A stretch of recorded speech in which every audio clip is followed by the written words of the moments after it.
Dear soul, who carries the weight of tears shed for love.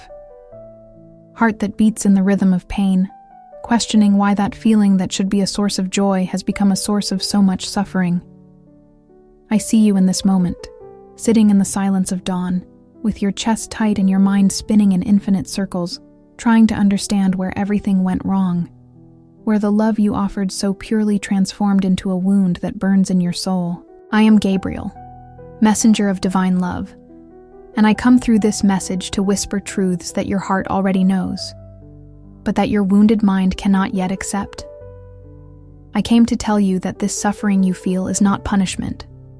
It is not a sign that you failed or that you are not worthy of love. On the contrary, dear soul, this suffering is a gift in disguise, a sacred opportunity that the universe is offering, so that you may be reborn into a stronger, wiser version, infinitely more connected to your own divine essence.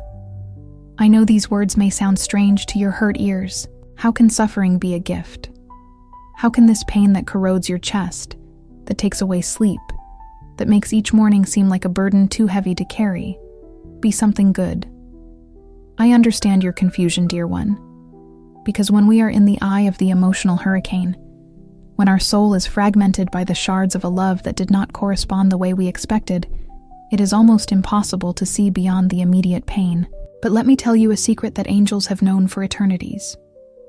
Every deep pain of the heart is, in truth, the universe removing false layers of who you think you are to reveal who you really are.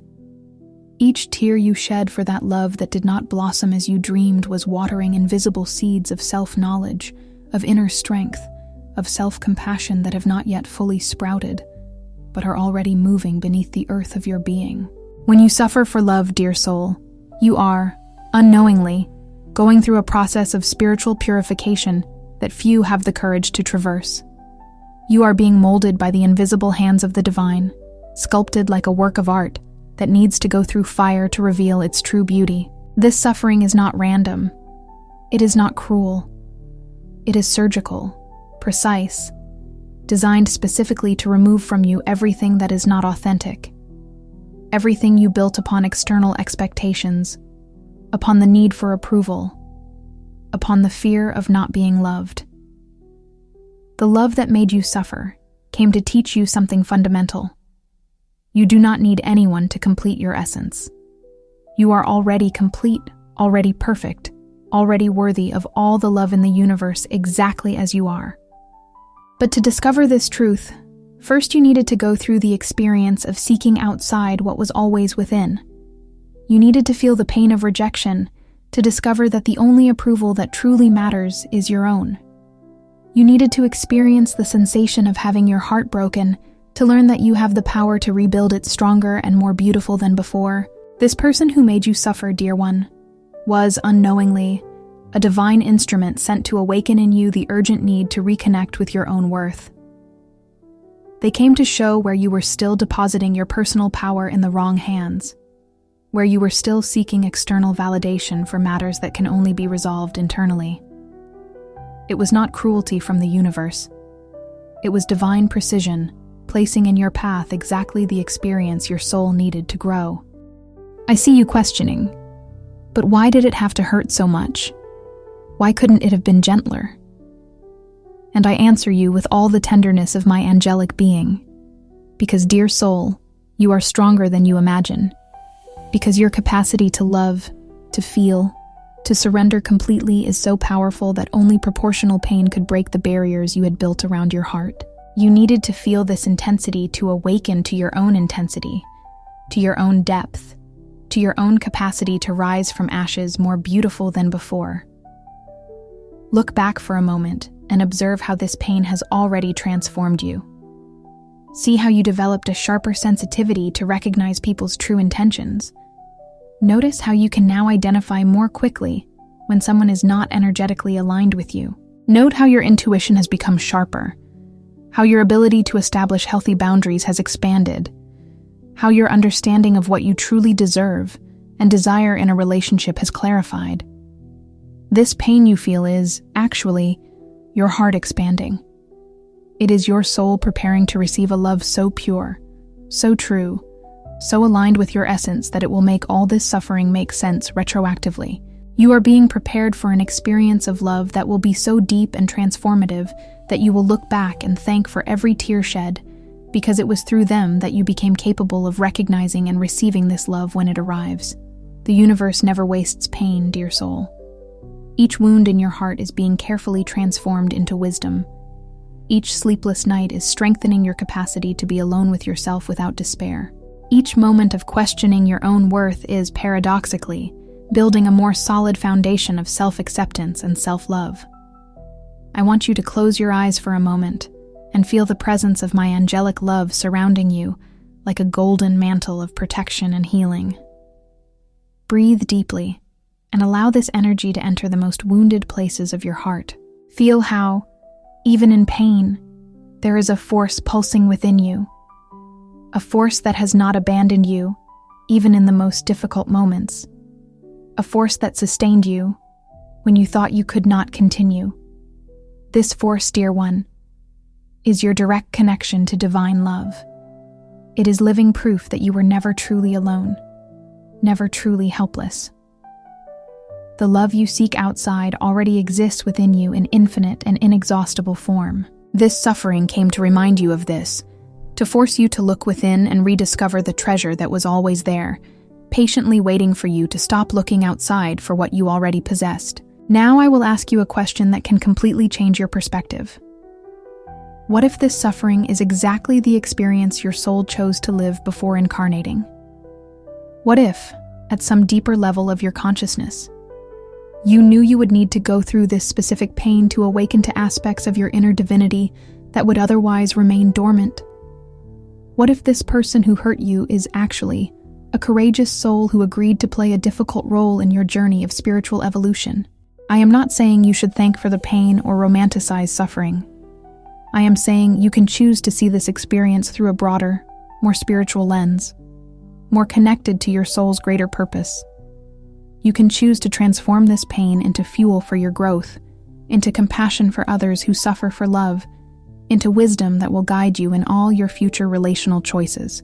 The love that made you suffer was not the true love you deserve. It was a rehearsal, a preparation, a test to see if you were ready for something greater. And now, strengthened by this experience, purified by this pain, you are more prepared than ever to recognize and attract a love that honors your true essence, that celebrates your individuality, that aligns perfectly with your deepest values and dreams. I see the future that unfolds for you, dear soul, and it is more beautiful than you can imagine. I see you walking with your head held high, radiating a light that only those who have passed through the fire of transformation can emanate. I see you attracting into your life people who immediately recognize your worth, who feel honored to be part of your journey. I see you living a love so true, so reciprocal, so nourishing to your soul, that you will understand why it was necessary to leave behind everything that was less than this. But to get there, you first need to make peace with this present moment. You need to embrace your pain with compassion, honor your healing process without rush, allow tears to flow when necessary without judgment. You need to treat your wounded heart as you would treat a frightened child, with infinite patience, with gentle words, with sincere promises that everything will be fine. Stop fighting against what you are feeling. Stop trying to accelerate your healing process, because other people say, you should have gotten over it already. Stop judging yourself for still thinking about this person, for still feeling longing, for still questioning what could have been different. Your pain is sacred. Your process is unique. Your timing is perfect exactly as it is. Instead of resisting, begin to dance with your pain. Begin to see it as a rigorous but loving teacher who came to teach you lessons you would not learn any other way. Begin to thank daily for your capacity to feel so deeply, because this same capacity will be what makes your future love so extraordinary. Women and men who love superficially will never experience the depth of ecstasy reserved for hearts like yours. I want to give you a practice for the coming days. Every morning, upon waking, place your hand on your heart and say, I honor my pain as a sacred part of my journey. I trust that the universe is preparing me for something greater than I can imagine. I choose to use this experience to become wiser, stronger, and more compassionate. Feel these words reverberating in every cell of your body, creating new internal programming based on self-love and divine trust. And every night, before sleeping, give thanks for 3 things this experience of pain has already taught you. It could be a new understanding about your boundaries, a discovery about your own strength, clarity about what you really want in a partner. Make this exercise a sacred ritual of transforming pain into wisdom. Dear soul, you are not suffering in vain. Each moment of pain is being carefully alchemized into spiritual gold that will enrich all aspects of your future life. You are becoming a version of yourself who will be capable of loving in a more mature, healthier, more balanced way. You are developing emotional discernment, sharpened intuition, higher standards, all gifts born directly from your suffering. The love of your life is still coming, dear one, but he could not find you in the version of who you were before this pain, because you were not ready to receive him completely. Now, molded by this transformative experience, you are becoming the woman who will be capable of co-creating a truly extraordinary relationship based on mutual authenticity, deep respect, celebration of each one's individualities. Your heart is not broken, dear one. It is opening. Your love was not wasted. It was invested in your own growth. Your suffering is not punishment. It is preparation for blessings you have not even dreamed of receiving yet. The angels are caring for you with infinite tenderness, dear soul. We see your strength even when you feel fragile. We see your light even when you feel dimmed. We see your radiant future even when you can only see the pain of the present. Trust us. Trust the process. Trust the infinite wisdom of the universe that never errs, that never wastes experiences, that is always weaving a tapestry more beautiful than we can imagine with the most unlikely threads. If this message touched the deepest fibers of your heart, if you feel these words were written specifically for you, write in the comments, "I trust in my heart's divine plan." Let this affirmation be a public declaration of your commitment to transform your pain into power, your suffering into wisdom, your experience into spiritual elevation. Until the next video, where we will continue exploring the sacred mysteries of the human heart and the angels' messages of love. May Gabriel continue illuminating your path with divine clarity and infinite love.